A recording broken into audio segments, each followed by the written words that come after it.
আরে আরে, এত দামি বাইকে এসে সামনে থেকে সিগন্যাল দেয়, ঘটনা কি? ও, চলে যাচ্ছে, যাক। আসলে ইচ্ছা থাকলেই আপনার মোবাইল ফোন দিয়েও আপনি সুন্দর সুন্দর করে ভিডিও রেকর্ড করে এডিট করে দিতে পারেন।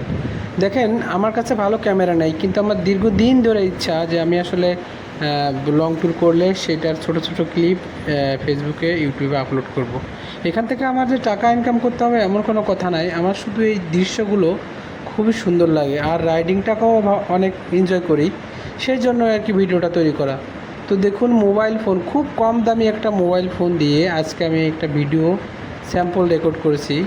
আসলে মোবাইল দিয়ে ভিডিও রেকর্ড করলে ওয়াইড অ্যাঙ্গেল কম থাকে, যার কারণে সম্পূর্ণ দৃশ্যটা উঠাইতে পারি না। তো তারপর চেষ্টা করেছি, আসলে কেমন হলো। আসলে আমার কাছে তো দেখতে খুবই সুন্দরই লাগছে, যদিও ভিডিওটা 4K না, মাত্র ফুল এইচডি, কিন্তু তারপর এডিট করে আর একটু সুন্দর করা হয়েছে। কী ব্যাপার, হয়ে যায় সিগন্যাল দিয়ে